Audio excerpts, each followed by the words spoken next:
An elderly woman was sharing her story about how her family had forgotten her at a rest stop during a road trip, leaving her stranded for hours until a kind stranger helped her. The comments were filled with outrage. How could they do that? To their own mother? What kind of monsters abandon a 75-year-old woman?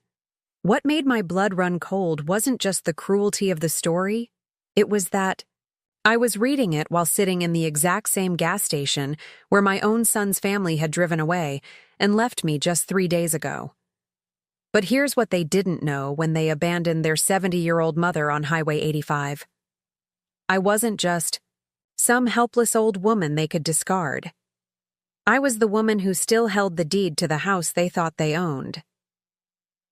Let me tell you how I went from roadside victim to the one holding all the cards. It all started 6 months ago when my son, Marcus called me in tears. "Mom, we're in trouble," he said, his voice breaking. "Rebecca lost her job, and with the kids' school fees and the mortgage, we might lose the house." I had been living comfortably in my small retirement community in Phoenix, enjoying my book, club meetings, weekly bridge games, and the occasional trip to visit my sister in Colorado. At 70, I thought my days of financial rescuing were behind me. But hearing the desperation in Marcus's voice, the same voice that used to call me when he scraped his knee or had nightmares, I couldn't say no. "How much do you need?" I asked, already calculating how much I could access from my late husband's life insurance policy that I'd been saving for emergencies. $80,000 would cover the missed payments and give us a buffer, Marcus said, quietly. "Mom, I hate asking, but you're the only person we can turn to. The kids would be devastated if we had to move again. My grandchildren, sweet 12-year-old Emma and rambunctious 8-year-old Tyler. I'd already missed too much of their childhood living in a different state. The thought of them losing their home, their stability, broke my heart. Don't worry, sweetheart, I told him. Family takes care of family." Within a week, I had liquidated a significant portion of my retirement savings and wired the money to Marcus. But I wasn't naive. I'd learned from my late husband's business dealings to always protect myself. So I had my lawyer draw up a simple agreement. The $80,000 was a loan to be repaid within 2 years, and as collateral, I would hold a lien on their house until it was paid back. Marcus seemed a little surprised by the paperwork, but he signed without complaint. "Mom, you're a lifesaver. We'll have this paid back to you as soon as Rebecca finds work." That was the beginning of what I thought would be a temporary arrangement to help my son's family through a rough patch. I had no idea it was the first step toward the most humiliating and eye-opening experience of my life. For the first few months, everything seemed fine. Marcus would call every Sunday, updating me on Rebecca's job search and the kids' activities. Emma was excelling in her art classes, and Tyler had made the school soccer team. They sent photos of family dinners and weekend outings, and I felt proud that my sacrifice had helped preserve their happiness. But then the calls became less frequent.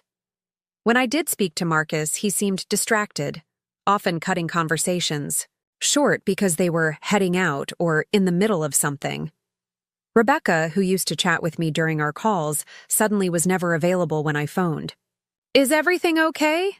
I asked during one particularly brief conversation in March. "You sound stressed." "Everything's fine, Mom," Marcus said quickly. "Just busy with work and the kids' activities. You know how it is." But I didn't know how it was anymore. I was feeling increasingly disconnected from their lives, like an outsider looking in.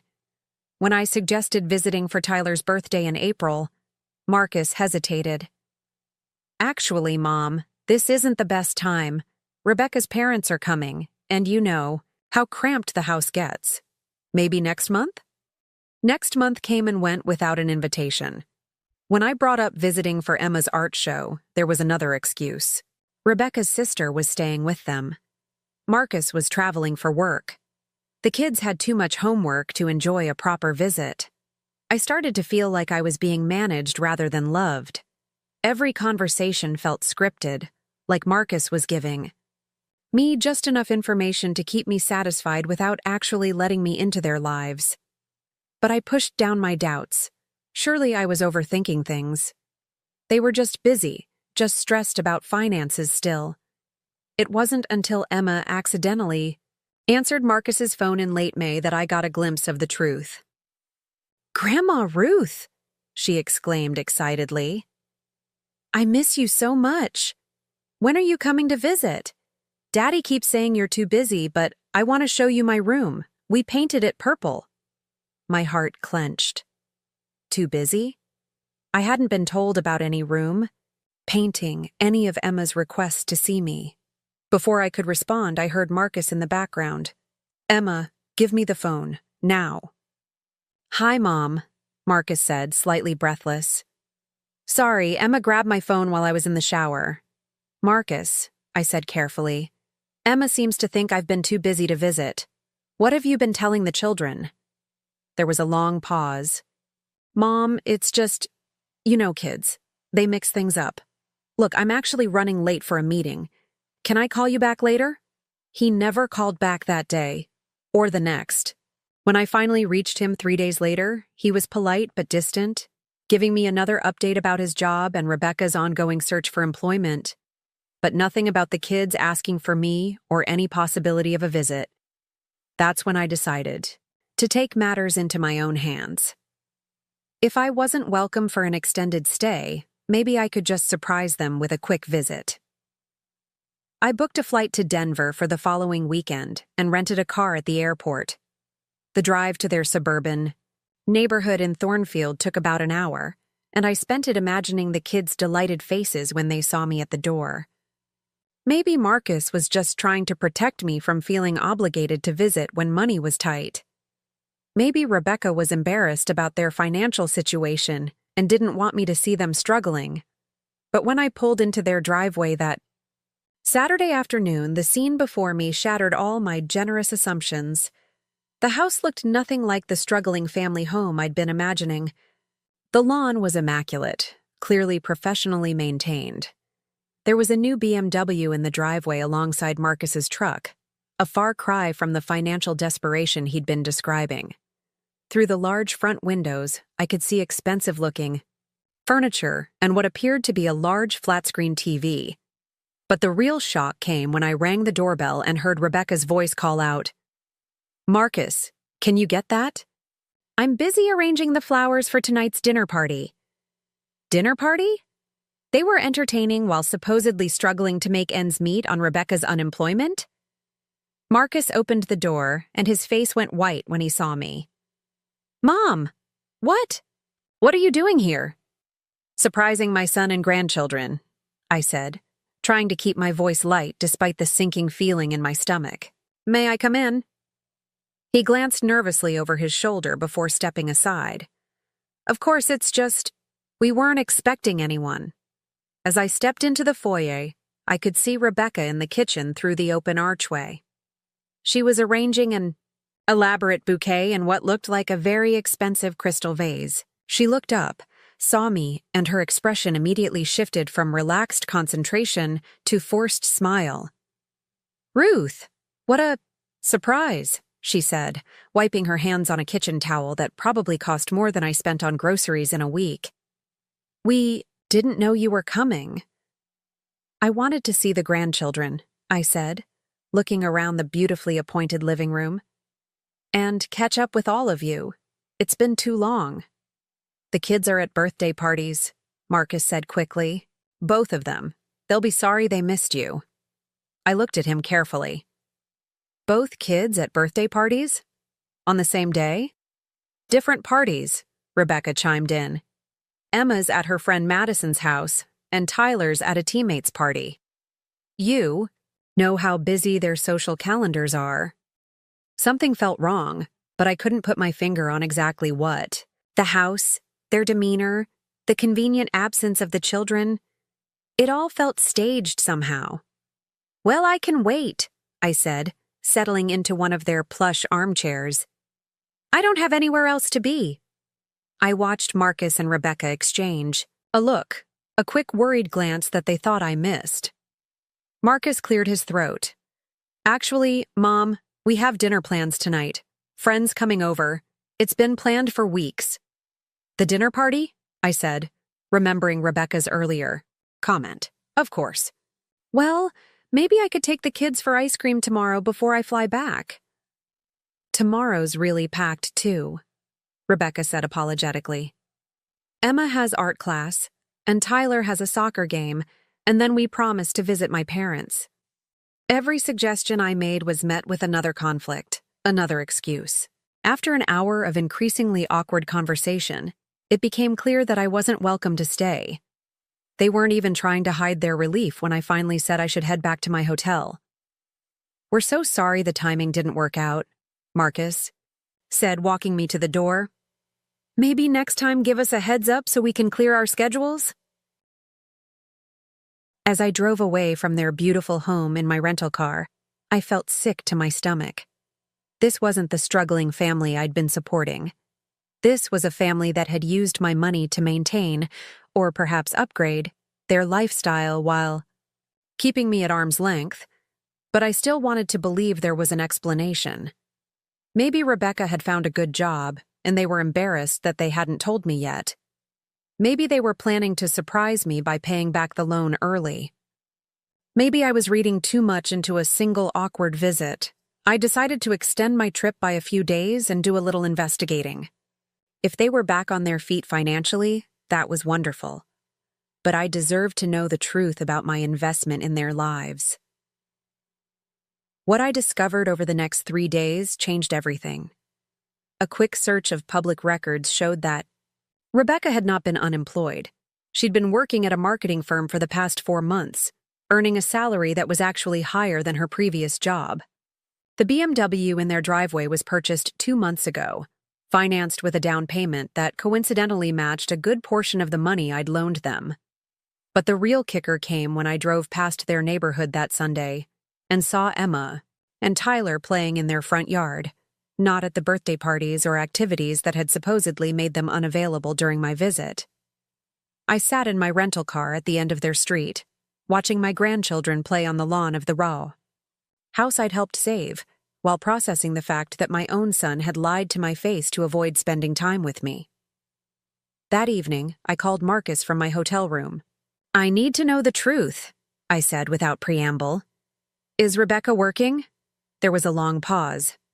"Mom, what's this about?" "It's about the fact that I've lent you $80,000 under the impression that you were struggling financially, and now I discover that's not exactly the case." Another pause, longer this time. When Marcus finally spoke, his tone was defensive. "We never said we weren't going to pay you back, and we never said Rebecca couldn't look for work. Just because she found something doesn't mean we're not still catching up from the months she was unemployed. Marcus, she's been working for 4 months. You bought a new car. You're having dinner parties. This isn't the struggling family you described to me." "Mom, I don't like your tone. We're grateful for your help, but that doesn't give you the right to monitor our spending or question our decisions." The conversation deteriorated from there. By the time I hung up, I realized that in my son's mind, I had become not a family member to be loved and included, but a creditor to be managed and avoided. That night, lying in my hotel bed, I made a decision that would ultimately save my dignity and my financial future. I called my lawyer first thing Monday morning and asked her to review the loan agreement I'd signed with Marcus. "Ruth," she said after looking over the documents, "you hold a valid lien on their property. If they default on payment terms, or if you feel the collateral is at risk, you have the right to call in the loan immediately." "What does that mean exactly?" "It means if they can't pay the full amount within 30 days of your demand, you can force the sale of the house to recover your money." I thanked her and hung up, not yet ready to take such a drastic step. I still hoped we could work things out as a family. But as I was about to learn, my son had a very different idea of how family worked. 2 weeks later, Marcus called with a proposition that revealed just how little he understood about respect, gratitude, or basic human decency. "Mom," he said, his voice taking on the same tone he'd used as a teenager when asking to borrow the car. "Rebecca and I have been talking, and we think it would be great if you moved in with us." For a moment, my heart leaped. Finally, an invitation into their lives. "Really?" "Yeah, we've been thinking about how nice it would be to have you closer to the kids. And with the house so big, we have plenty of space." "That's wonderful, Marcus. I've been hoping, and the best part is," he continued, "you could cancel your lease at the retirement community and stop paying all that rent. Think of how much money you'd save. Plus, you could help out with the kids' schedules and maybe some light housework. Rebecca's been so busy with her new job." The enthusiasm in my voice died. "Help out with housework?" "Well, yeah. I mean, if you're living here anyway, it would be great to have an extra pair of hands. The kids love you, and you're such a good cook. It would be like having a live-in grandmother." As he talked, the picture became clearer. They weren't inviting me to join their family. They were recruiting me to be their unpaid household help. They wanted me to give up my independence, my home, my life, to become their childcare provider and domestic worker. "What about the loan?" I asked. "Would living there affect our repayment agreement?" "Oh, well, if you're living with us and not paying rent elsewhere, you probably wouldn't need us to pay you back as quickly, right? I mean, you'd be saving so much money." There it was. They wanted me to forgive the debt in exchange for the privilege of becoming their servant. "Let me think about it," I said. "Sure, but don't take too long." Rebecca's already excited about having help with the kids' summer schedule. After I hung up, I sat in my comfortable apartment in Phoenix, looking around at my books, my photos, my small but dignified life, and I realized something important. I'd rather live independently and alone than be taken for granted by people who saw me as nothing more than a convenient resource. I called Marcus back the next day. "I've decided not to move in with you," I said. "What? Why not?" "Mom, this is a great opportunity. For you, maybe. Not for me. I like my life here." His voice took on an edge I'd never heard before. "Mom, that's pretty selfish. We're offering you a chance to be close to your grandchildren, and you're choosing your social activities over family? I'm choosing self-respect over being used." "Used?" "Mom, we're family. Family helps each other." "You're right," I said. "Family does help each other, which is why I expect the loan to be repaid according to our agreement." The silence on the other end was deafening. When Marcus finally spoke, his voice was cold. "Fine. If that's how you want to play it, we'll pay back your precious money. But don't expect us to pretend we're not disappointed in your priorities." That conversation happened in early June. By the end of June, I still hadn't received a payment, or even a communication about a payment plan. When I called to ask about it, Marcus was short and irritated. "We're working on it, Mom. These things take time." July came and went with no payment and no communication. When I tried calling in early August, my calls started going to voicemail more often than not. When Marcus did answer, he was dismissive. "Mom, you need to be patient. We said we'd pay you back, and we will." "When?" "When we can." That's when I realized they never intended to pay me back at all. They'd gotten my money, upgraded their lifestyle, and now they were hoping I'd just forget about it or die before collecting. I was preparing to call my lawyer and demand immediate repayment when Marcus called me with what he probably thought was an olive branch. "Mom, we're planning a family road trip for Labor Day weekend. Colorado Springs, maybe some hiking, definitely some scenic drives. We thought you might like to join us." I was surprised and, I'll admit, touched. Maybe they were ready to include me properly in their lives. "That sounds lovely," I said. "Great. We'll pick you up Friday morning. Pack light. We'll only be gone 3 days." For the first time in months, I felt hopeful about our relationship. Maybe the money issues had just been stress and misunderstandings. Maybe this trip would help us reconnect as a family. I spent Thursday evening carefully packing a small suitcase with comfortable clothes for hiking and a nice outfit for dinners out. I bought small gifts for Emma and Tyler, a sketchbook for Emma and a new soccer ball for Tyler. I even packed homemade cookies, thinking we could have a picnic along the way. Friday morning, I was ready and waiting when Marcus pulled up in their SUV. Rebecca was in the passenger seat, and the kids were in the back, both glued to tablets. "Hi, Grandma Ruth," Emma called out as I climbed into the third row. "Are you excited for our adventure?" "Very excited, sweetheart," I said, settling in next to Tyler, who gave me a quick hug before returning to his game. The first few hours of the drive were pleasant. We chatted about the kids' summer activities, Rebecca's job, and Marcus's work. The children showed me pictures on their tablets and shared their excitement about seeing mountains and maybe spotting wildlife. We stopped for lunch at a family restaurant in a small town whose name I didn't catch. The kids were restless from the car ride, and everyone seemed ready for a break. After we ate, Marcus suggested the kids use the restroom and maybe run around in the small playground next to the restaurant while the adults finished their coffee. "Mom," Rebecca said once the children were out of earshot, "we've been meaning to talk to you about something." "Oh?" Marcus leaned forward. "It's about the loan situation. We've been thinking, and we realized that expecting us to pay back that money might not be realistic." I set down my coffee cup. "What do you mean?" "Well," Rebecca continued, "when you loaned us the money, you knew we were struggling. Now that we're back on our feet, we've got new expenses. The kids' activities, maintaining the house, building our savings back up. Asking us to pay you back $80,000 would just put us right back where we started. But you agreed to the terms," I said quietly. "That was when we were desperate," Marcus said. "We weren't thinking clearly. Mom, you don't really need that money, do you? You've got your pension, your retirement savings. We're just starting out in life." I stared at my son, my 45-year-old son who owned a beautiful home and earned a six-figure salary, talking about just starting out in life, while suggesting that I, a 70-year-old widow on a fixed income, should just write off the money. I'd loaned him in good faith. The agreement we signed says— "Mom," Marcus interrupted, "forget the paperwork for a minute. We're talking about family here.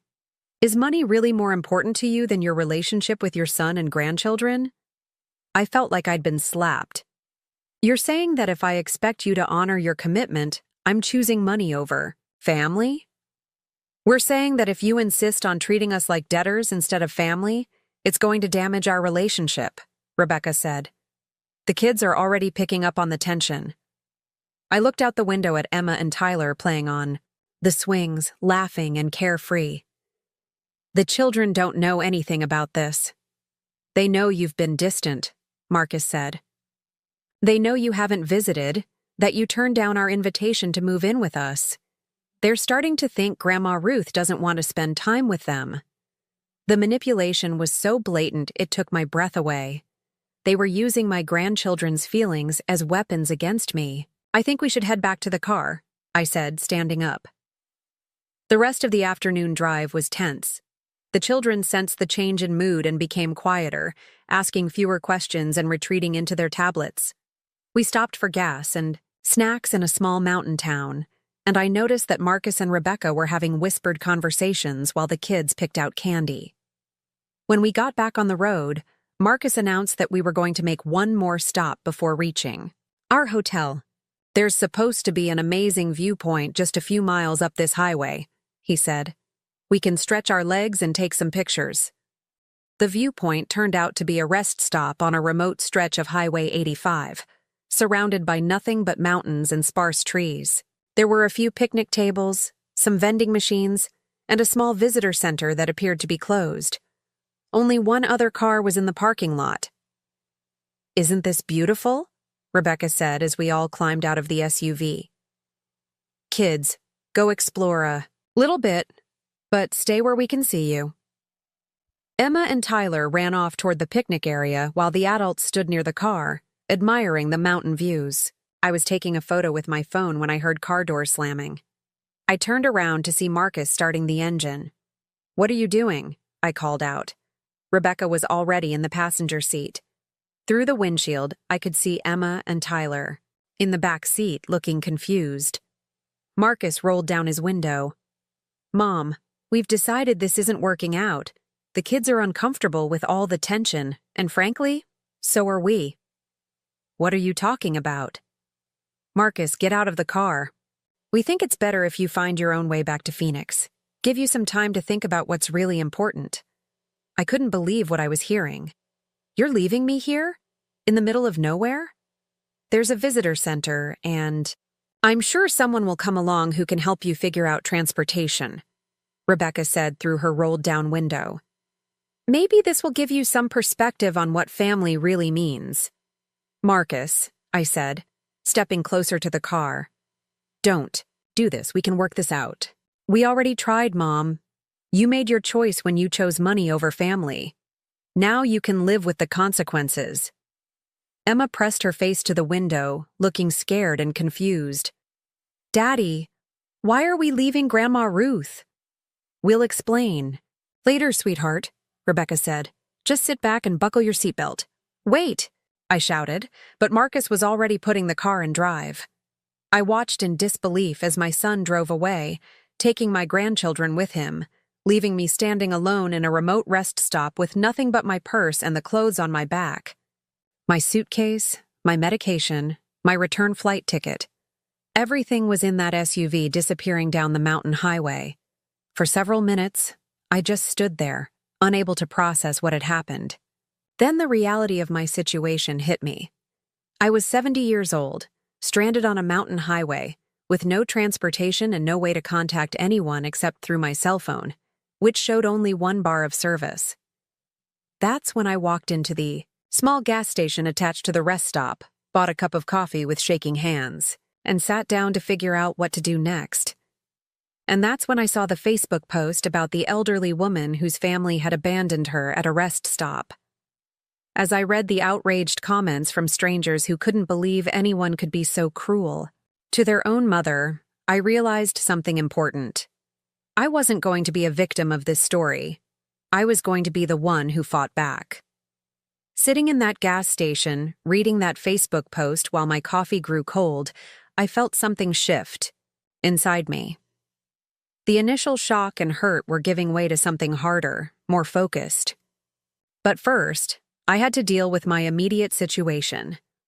I was stranded 200 miles from the nearest major airport, with no luggage, no medication, and no clear way home.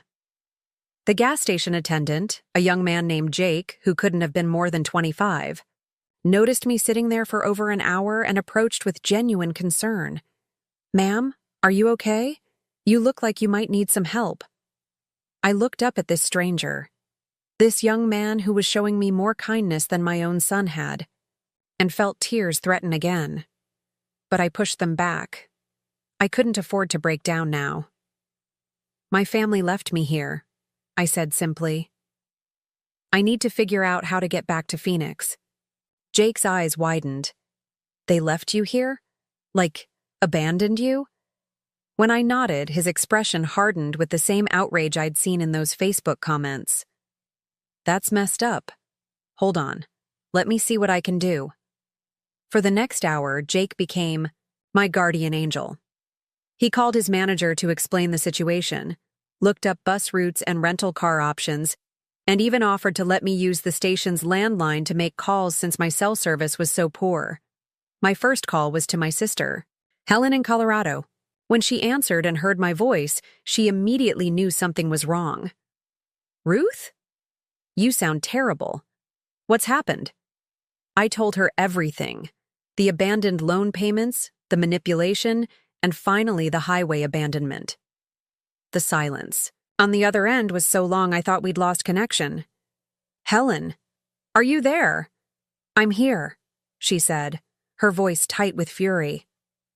"I'm just trying to process the fact that my nephew abandoned his 70-year-old mother on a mountain highway." "Ruth, I'm coming to get you right now." "Helen, you don't have to." "The hell I don't. Text me the address of that gas station. I'll be there in 3 hours." While I waited for Helen, Jake brought me sandwiches and kept checking on me. He even let me use the station's Wi-Fi to access my email and banking apps on my phone. That's when I discovered something that made my blood boil even hotter. There were 2 recent charges on my credit card, charges I hadn't made, a $500 charge at an electronics store in Thornfield, and a $300 charge at a high-end restaurant, both made while I was sitting in this gas station, stranded and abandoned. Marcus and Rebecca had taken my credit card information from previous purchases and were using it while I was literally stranded on the side of the road. I immediately called my bank to report the fraud and had the charges reversed and my card canceled. But the audacity of it, stealing from me while leaving me stranded, revealed a level of callousness that even I hadn't expected. When Helen arrived, she took one look at my face and pulled me into a fierce hug. My sister was 5 years younger than me, but had always been the fighter in the family. She owned a successful catering business in Denver and had never married, preferring her independence to what she called the complications of managing other people's feelings. "Those bastards," she said without preamble as we drove away from the gas station. "Ruth, I've never liked Marcus, and now I know why. There was always something selfish about that boy. Helen, he's still my son. He's a grown man who abandoned his elderly mother on a highway," she snapped. "Stop making excuses for him. What are you going to do about this?" I stared out the window at the mountain scenery that had seemed so beautiful just hours ago when I was anticipating a family vacation. Now it just looked cold and indifferent.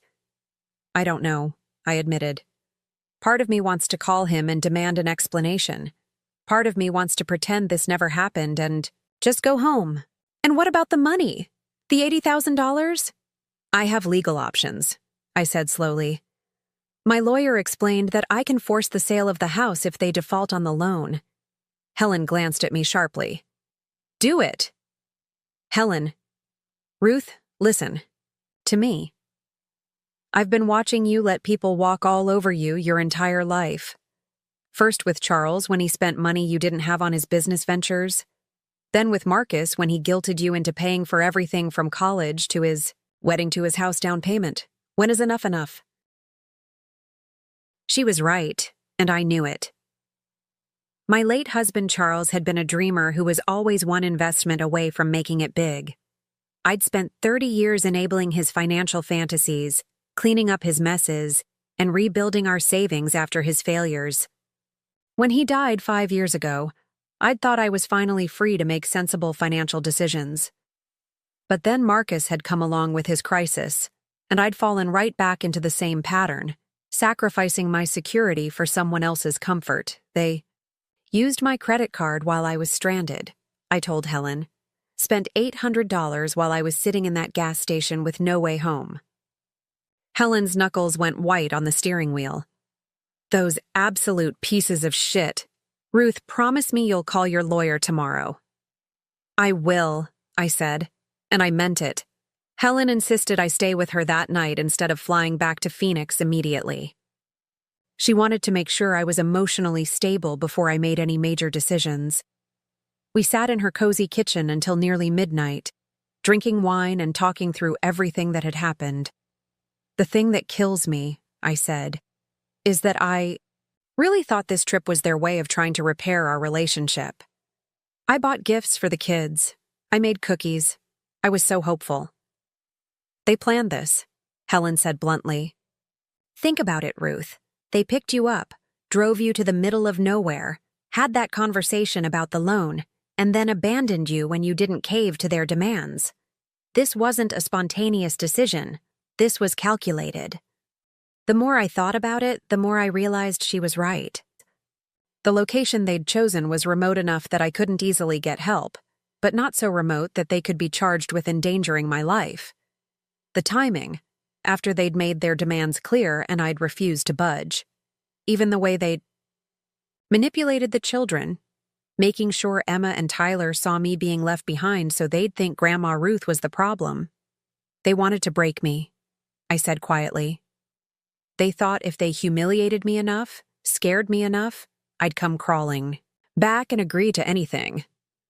"Well," Helen said, raising her wine glass, "they fucked with the wrong woman." That night, Lying in Helen's guest room, I made a decision that would change everything. I wasn't going to call Marcus to beg for an explanation or an apology. I wasn't going to pretend this was a misunderstanding that could be worked out with family counseling and forgiveness. I was going to treat this like what it was: theft, fraud, and elder abuse by people who had forfeited any claim to my mercy. The next morning, I called my lawyer, Margaret, from Helen's kitchen while my sister made breakfast. "Ruth, thank God you're calling," Margaret said. "I've been trying to reach you. I got a very strange call from Marcus yesterday demanding to know how to remove the lien from his house.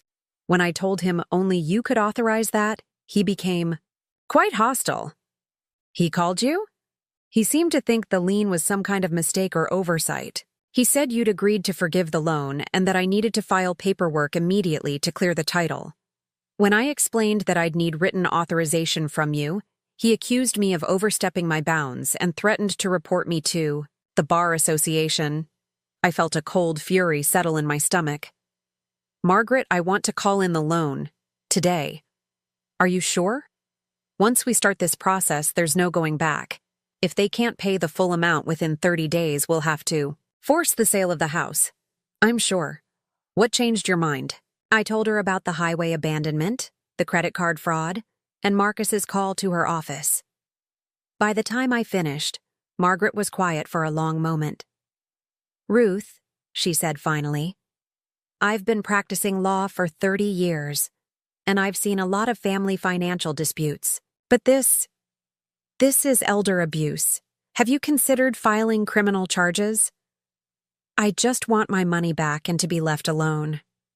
"I understand. I'll prepare the demand letter today. But Ruth, I want you to consider something. If they're willing to abandon you on a highway and steal from your credit card, what else might they be willing to do when they realize you're serious about collecting this debt?" Margaret's warning proved to be prophetic. The demand letter was delivered to Marcus and Rebecca's house on Tuesday morning. By Tuesday afternoon, my phone was ringing non-stop with calls from Marcus that I refused to answer. He left increasingly frantic voicemails. "Mom, we need to talk about this lawyer letter. There's been some kind of misunderstanding." "Mom, please call me back. We can work this out without getting lawyers involved." "Mom, you're being ridiculous. We never said we wouldn't pay you back." "Mom, if you don't call me back by tonight, I'm driving to Phoenix to sort this out in person." I didn't call him back. Wednesday morning, I received a call from an unknown number with a Colorado area code. "Ruth, this is Rebecca. Please don't hang up." "What do you want, Rebecca?" "I want to apologize. What happened on the highway? That wasn't supposed to happen like that. Marcus was just so frustrated, and we all said things we didn't mean." "You didn't say anything, Rebecca. You drove away and left me stranded." I know, and I feel terrible about it. But Ruth, this lawyer letter is really extreme. We never said we wouldn't pay you back. We just needed more time. You had 8 months. You bought a new car instead of making payments. That was a necessary purchase. Marcus's truck was having problems, and we need reliable transportation for the kids. I almost laughed at the audacity. "Rebecca, I'm done with the excuses. You have 30 days to pay the full amount, or the house goes on the market." "Ruth, please be reasonable. We can't possibly come up with $80,000 in 30 days. The kids are just getting settled in school. Emma's doing so well in her art classes. Tyler made the travel soccer team. You can't seriously be considering destroying their stability over money." There it was again, using my grandchildren as emotional weapons. "You should have thought about their stability before you abandoned their grandmother on a highway." "Ruth, I'm begging you. Give us 6 months. We'll pay